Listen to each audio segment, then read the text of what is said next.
Antes do Mitre e da Thaís, Ana, deixa eu também fazer uma pergunta. É sua primeira vez aqui, o Aldo já esteve em outros programas com a gente. Queria que você falasse quem é Renan Santos, se apresentasse também para o público que ainda não te conhece, mas também, de certa forma, que propostas também, 2, 3 prioritárias que colocaria à mesa. Bom, de fato, é minha primeira vez aqui. Queria agradecer a Band, agradecer todo o time presente, agradecer ao Aldo. Bom, meu nome é Renan Santos, tenho 42 anos, nasci em São Paulo, sou de uma família de classe média, sou um dos fundadores do Movimento Brasil Livre, participei das manifestações que redundaram na queda da Dilma Rousseff, lutei, à época, pelo apoio à Operação Lava Jato, que depois foi demonstrada, vamos dizer, como uma operação útil no combate à corrupção, mas que foi desmontada a posteriori pelo senhor Jair Bolsonaro, sua família e o STF. Com base na luta que nós tivemos, não só contra a corrupção, mas na luta por um Brasil mais livre, um Brasil em que trabalhar e produzir, em que andar na rua livre do crime organizado deveria ser uma premissa. Eu entendi que nós não deveríamos ser apenas um movimento, mas sermos também um partido político. Com base nisso, fundamos um partido Missão, o último e mais jovem partido, fundado agora no final do ano passado. E o que nós defendemos, né? Começando até com um diagnóstico, acho que é um problema de falta de imaginação no Brasil. O brasileiro, ele perdeu tanto a esperança em si próprio, que a gente sequer consegue se imaginar como o que nós deveríamos ser, que é uma das 5 maiores nações do mundo. O Brasil nasceu para ser uma das 5 maiores nações do mundo. E o objetivo nosso, até por isso o nome do nosso partido é Missão, é em 30 anos colocar o Brasil na mesa com China, Rússia, Estados Unidos e Índia, determinando o que é importante no mundo. Nós temos território, nós temos população, nós temos recursos, e o que nos falta na prática é imaginação. E aí as propostas dentro dessa imaginação: devolver o território aos brasileiros, retirar o crime organizado das áreas que ele hoje ocupa, fazer uma reforma fiscal acompanhada de uma reforma de competitividade para permitir que empresas se instalem no Brasil e que o brasileiro tenha a possibilidade de ganhar dinheiro, gerar empregos de maneira livre. Fazer uma reforma, que eu chamo de lei de responsabilidade gerencial, que torne os prefeitos, de fato, amigos de políticas públicas que funcionem e não como meros administradores de emenda, como acontece em todo o Brasil e mantém regiões inteiras do Brasil. Eu visitei o Maranhão para ver isso, como um lugar que trata o povo como animal, administra emenda apenas para fazer desvio, mantendo um IDH baixíssimo. Então, esses desafios, esses 3 que eu elenquei, são os desafios que o mandato nosso, caso aconteça, vai mudar o destino do Brasil. A gente pode colocar aí uma questão específica e concreta e muito grave, que é a questão fiscal. A pergunta que eu faço aos dois é exatamente essa: que passos podem ser dados visando uma disciplina fiscal que permita que os juros comecem a cair? Porque o Brasil vive esse drama, as empresas vivem isso, os consumidores estão endividados. Por quê? Tem o juro e atrás do juro tem a questão fiscal. Que posições objetivas os senhores têm para combater objetivamente isso? Quer que eu comece, Aldo? Eu acho que a gente tem que começar com uma reforma fiscal na área da despesa. Nós temos, a experiência internacional demonstra que o controle de gastos no longo prazo, ele cria regimes fiscais mais funcionais e que conseguem segurar a curva da dívida. O nosso deputado federal, Kim Kataguiri, ele produziu uma PEC junto com os deputados que faz um controle justamente dessas despesas e que é muito enfática e é muito rígida. Essa reforma, ela endereça não só privilégio do judiciário, mas endereça questões como, por exemplo, indexações que envolvem BPC e aposentadoria, renúncias fiscais de lobbies poderosíssimos. Essas renúncias fiscais têm um impacto fiscal gigantesco. Ela endereça questões que envolvem a reforma da Previdência e certos privilégios que existem dentro do regime previdenciário brasileiro e que, caso passe, uma expectativa de em 10 anos você tem uma economia na casa dos 3,3 trilhões. Lógico que todo o Brasil, toda reforma tem algum tipo de mitigação, né? Mas se a gente falar em 3,3 trilhões, a gente fala num controle, nessa curva galopante da dívida que a gente tem, e aí a gente passa a falar em redução de taxa Selic, maior espaço discricionário para investimento por parte da Presidência da República, que hoje não tem basicamente espaço para investir, para gastar, e aí sim a gente começa a falar de juros que fazem com que o empreendedor e o cidadão possam, investir mais na produção e o outro construir mais. E aí a gente começa a endereçar outros problemas brasileiros importantes. Queria fazer uma pergunta política para os 2 pré-candidatos que estão aqui sobre estratégia de crescimento. Hoje, pelas pesquisas, nós temos 2 candidatos que dominam a intenção de voto, Lula e Flávio Bolsonaro. Então, queria ouvir de vocês qual é a estratégia que vocês têm de crescimento e aí você mais específica. Perguntar para o Renan como você espera roubar votos mais à direita de Flávio Bolsonaro, já que me parece que para o eleitor do PT é um pouco mais difícil entrar. Eu vou começando a responder a tua pergunta. Eu não vou partir, e não estamos fazendo isso, da premissa que eu preciso ficar preso a buscar eleitores da família Bolsonaro.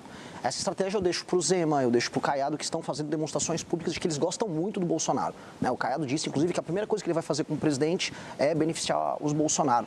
E, basicamente, parte da campanha deles... Você diz a anistia? Anistia. Não, a primeira coisa que eu vou fazer como presidente é anistia. Você faria, se eleito? Dosimetria, não anistia. Tá. Dosimetria, que é o que nós votamos favoravelmente no Congresso, mas não anistia. Aquelas pessoas, inclusive, o Bolsonaro cometeram crimes. A gente pode discutir os vícios formais envolvidos ali, mas houve cometimento de crime. E eu sempre digo para os bolsonaristas, se fosse o MST a invadir os prédios públicos, o que eles diriam? Eles pediriam anistia para aquelas pessoas? Crime é crime, não importa se você está de vermelho ou se você está de amarelo. Tá? Dito isso, eu estou rodando o Brasil e eu estou falando de problemas concretos das pessoas e trazendo soluções concretas justamente no coração do eleitorado de cada um. Eu fui tão bem recebido no Maranhão, que supostamente é estoque eleitoral do lulismo, quanto eu fui em Santa Catarina agora, que é estoque eleitoral do bolsonarismo. E tratei de problemas locais e cresci em ambos os lugares. Eu fui, de acordo com o Google Trends, a pessoa mais pesquisada no Maranhão na semana retrasada. Então, há uma resposta que nós podemos dar. Há um cansaço com a polarização e as pesquisas traem para a gente um recall. Ou seja, o top of mind, o nome que vem na cabeça das pessoas quando elas imaginam eleições, ainda é o sobrenome Bolsonaro, agora com Flávio, e o nome Lula, com o atual presidente da República. Mas os mais jovens, que já estão alheios a isso, eles estão procurando outras alternativas. Quando você coloca entre os mais jovens, eu estou com mais de 20%, de acordo com a pesquisa Atlas, e quando a gente separa os homens jovens, eu estou com mais de 30%.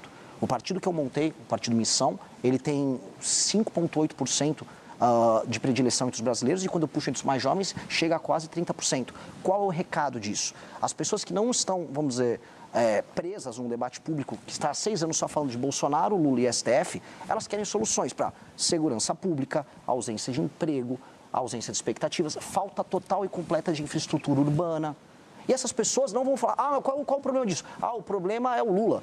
Não, o problema é o Bolsonaro.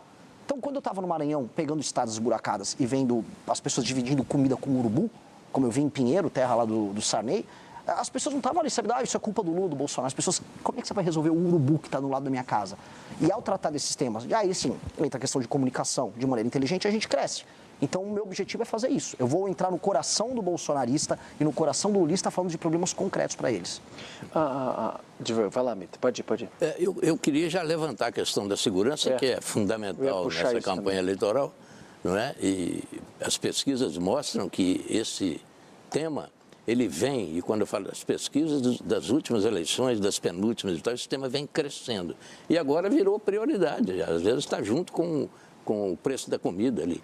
Então, é um tema que pode ser decisivo nessa campanha eleitoral. E frases de efeito, etc., como nas campanhas anteriores, não vão resolver mais. O telespectador, o eleitor, ele vai querer soluções concretas. Eu queria saber, primeiro perguntando ao Renan o seguinte, é preciso que haja um combate organizado e integrado contra o crime organizado, que está mais do que integrado, organizado, etc., as forças legais não estão fragmentadas, tem aí um projeto aí que não uniu o país, não uniu as lideranças políticas e muito menos os governos, e sem essa integração, esse combate não terá resultado positivo.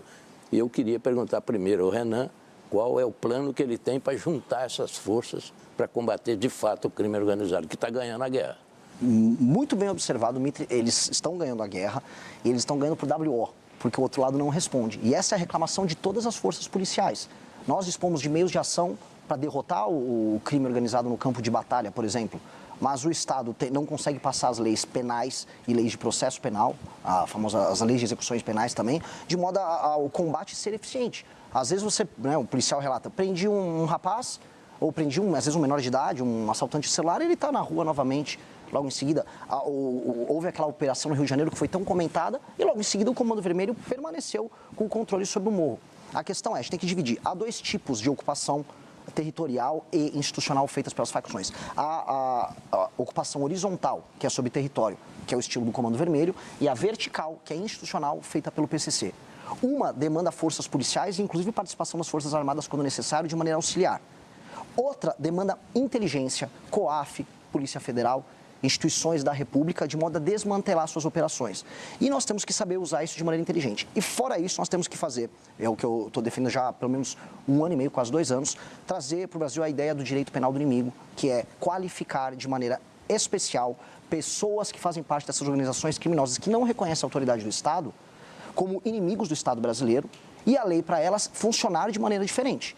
Isso é um instituto que vai permitir que as forças policiais e as forças de justiça nossa tratem estes inimigos do Estado, que são as facções criminosas, como eles precisam ser tratados. Porque hoje eles se utilizam de direitos e prerrogativas de modo a basicamente se manterem alheios à mão pesada que o Estado tem que ter para enfrentar eles e manter milhões de brasileiros num regime paralelo, num Estado paralelo, que retira destes brasileiros seus direitos humanos. Renan, isso que você está falando, quanto se aproxima, por exemplo, do modelo de segurança pública de El Salvador, que é tão comentado hoje em dia? A gente teve em El Salvador, no ano de 2024, a gente conheceu, a gente viu de perto como é que é o modelo de funcionamento deles, e ele aplicou algo similar, que é o entendimento de que as facções, os grupos criminosos, que a gente pode qualificar como terrorista, aí é uma questão de nomenclatura, eles estão atentando contra o Estado de Direito e, portanto, o Estado de Direito ele tem que ser instrumentalizado com todas as ferramentas para retirar determinadas prerrogativas desses caras, dessas lideranças do crime organizado e colocá-los rapidamente na cadeia. Ele estabeleceu um regime especial, eles chamam lá de regime de exceção, e com base nisso ele desmantelou todo o crime organizado em El Salvador e tornou El Salvador o país mais seguro das Américas. O instituto que ele utilizou dá para ser utilizado aqui e nós podemos utilizar outras estratégias também de combate, dado que a situação brasileira é diferente. O Brasil tem modelos diferentes de ocupação. Um exemplo, o PCC, para falar nominalmente, não estava presente em El Salvador, não havia uma versão do PCC lá. O combate ao PCC vai estar diferente do que eles fizeram em El Salvador. Nisso, a estrutura do Estado tem que ser utilizada de maneira diferente também. Cada caso, cada facção, uma solução.